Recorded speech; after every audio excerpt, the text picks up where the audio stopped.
Dear student, आज हम आपके साथ डिस्कस करेंगे केमिकल बॉन्डिंग का एक type of bond that is called covalent bond. अब देखिए, लास्ट लेक्चर में आपने मुझसे सीखा कि इलेक्ट्रोवैलेंट बॉन्ड कैसे बनता है।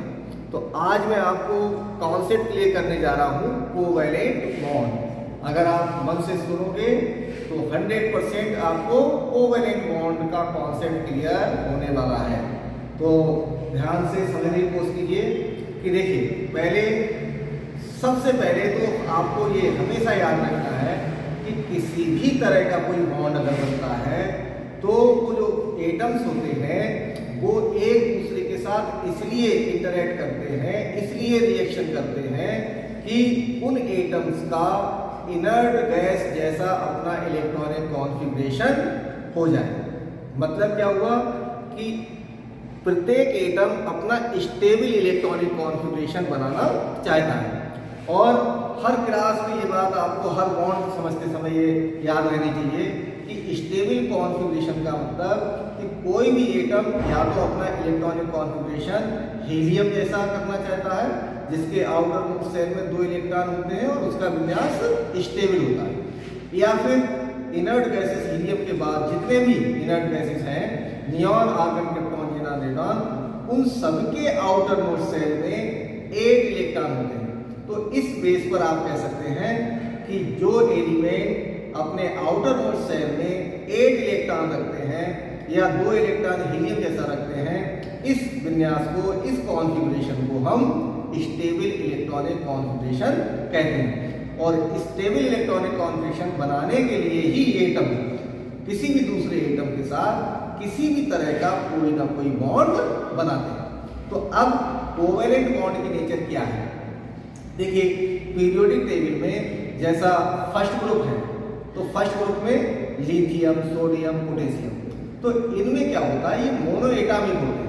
मतलब आपस में ही दूसरे एटम से रिएक्शन करके डाई एटॉमिक बनाने की नेचर नहीं होती है, तो ये मॉलिक्यूल नहीं बनाते।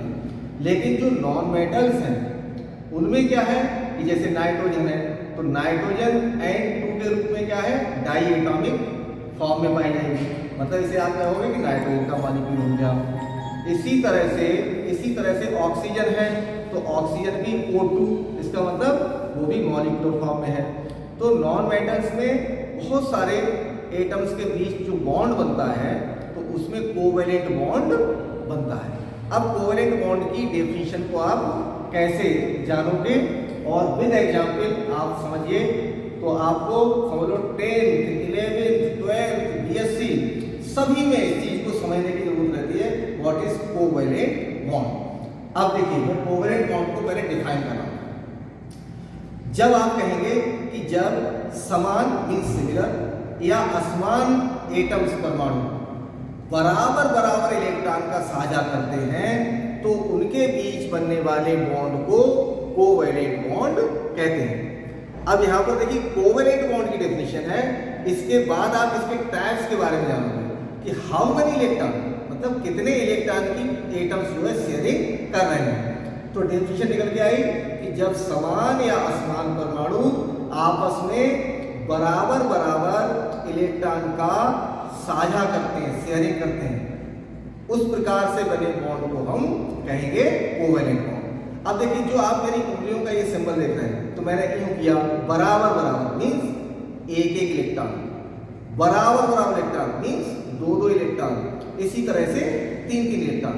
तो जो इलेक्ट्रॉन की शेयरिंग है वो 3 तरह से है, तो यही उसके टाइप्स में जाएंगे। तो पहले आप कोवैलेंट बॉन्ड को एक तरह से आप यूं समझिए, covalent bond, covalent bond Hindi में कहते हैं इसे सहसंयोजक बंध, सहसंयोजक बंध। अब देखिए, सहसंयोजक बंध, इसका भी थोड़ा मीनिंग समझिए। सह का मतलब साझा, ठीक। तो जब एटम्स के बीच साझा होगा किसका, इलेक्ट्रॉन का, तब बनेगा कोवैलेंट बॉन्ड। तो यहाँ मैं आपको डेफिनेशन लिख के ही बता सकता हूँ। देखिए कि जब आप भी चाहे तो नोट कर सकते हैं, जब समान या असमान परमाणु बल एटम, ठीक है, आपस में बराबर इलेक्ट्रॉन का साझा करते हैं, बराबर इलेक्ट्रॉन का साझा करते हैं, तो उनके बीच बनने वाले बंध को सहसंयोजक बंध कहते हैं। साझा करते हैं तो उनके बीच बने बॉन्ड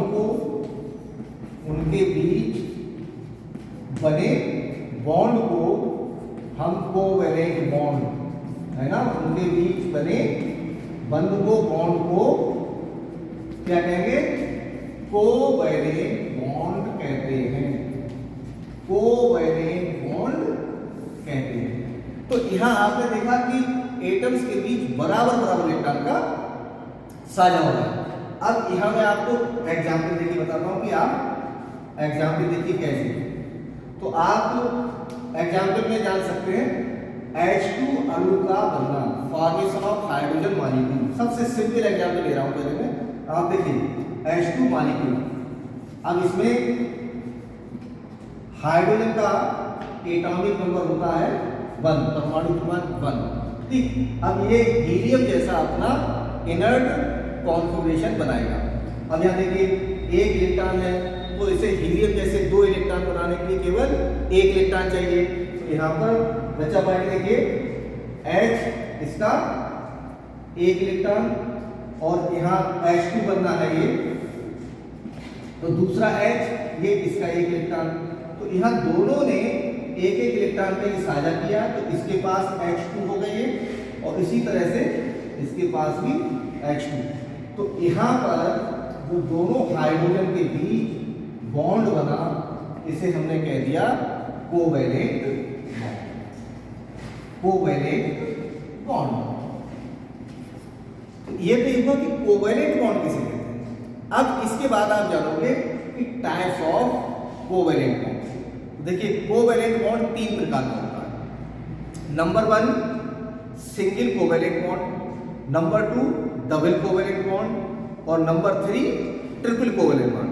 अब यहाँ देखिए बहुत ही डेफिनेशन सिंपल है कि जब एटम्स के बीच एक इलेक्ट्रॉन का साझा होता है, तो उनके बीच बनने वाले बॉन्ड को सिंगल कोवैलेंट बॉन्ड कहते हैं। तो ये एग्जाम्पल सिंगल कोवैलेंट बॉन्ड का है। इसी तरह से जब आप कहोगे दूसरी डेफिनेशन कि जब एटम्स के बीच 2 इलेक्ट्रॉन का साझा होता है, शेयरिंग होती है, तो उनके बीच बने बॉन्ड को हम डबल कोवैलेंट बॉन्ड कहेंगे। अब उसका एग्जाम्पल देखिए O2 का बनना, आप यहाँ समझ सकते हैं। देखिए O2 का बनना, O2 मॉलिक्यूल का बनना, O2 अणु का बनना। अब देखिए O2 के पास, O के पास आउटर मोस्ट शेल में 6 इलेक्ट्रॉन है, तो इसका एटॉमिक नंबर 8 2 6। अब इसे 8 करने के लिए कितने इलेक्ट्रॉन चाहिए? 2, और ये O2 बनेगा। तो देखिए O1 हमने ये बना दिया, एक O ये बना दिया, क्योंकि हमें O2 मॉलिक्यूल बनाना है। अब 2 इलेक्ट्रॉन इसके यहाँ, 2 इलेक्ट्रॉन इस ऑक्सीजन के यहाँ, टोटल इसके 6 होंगे। देखिए 2 इधर दिखा दिए, 2 इधर, ऐसे इस वाले के 2 इधर, 2 इधर। इस ऑक्सीजन ने देखिए अपना ये ऑक्टेट कंप्लीट किया, 2 4 6 और 2 का साझा कर दिया। ऐसे इस वाले ने 2 4 6 और 2 का साझा कर दिया। तो O के बीच में ये कौन सा बॉन्ड बन गया? Double covalent bond. तो आपने देखा कि जब 2 इलेक्ट्रॉन का साझा हुआ, तो उनके बीच बना डबल कोवैलेंट बॉन्ड। अब आप जल्दी से इसी तरह ट्रिपल कोवैलेंट बॉन्ड के एक एग्जांपल देखिए। मैं यहाँ कोशिश कर रहा हूँ, चलिए यहाँ मिटा नहीं रहा हूँ। यहाँ देखिए N2 अणु का बनना, N2 मॉलिक्यूल या अणु का बनना। तो यहाँ देखिए बहुत सिंपल है, कुछ नहीं रखना नहीं है आपको। जैसे मान लिया मैंने कहा था कि एक इलेक्ट्रॉन का साझा सिंगल कोवैलेंट बॉन्ड, एटम्स के बीच 2 इलेक्ट्रॉन का साझा डबल कोवैलेंट बॉन्ड। इसी तरह से नाइट्रोजन में देखिए नाइट्रोजन का एटॉमिक नंबर सेम है, इसका कॉन्फ़िगरेशन 2,5। तो जैसे ही आउटर मोस्ट शेल में आपने 5 इलेक्ट्रॉन देखे, आपको समझ आ जाएगा कि इसको ऑक्टेट कंप्लीट करने के लिए 3 इलेक्ट्रॉन चाहिए। तो यहाँ आपने देखिए एक नाइट्रोजन यहाँ बनाया, एक यहाँ बनाया, तो इसके अपने इलेक्ट्रॉन कितने 5।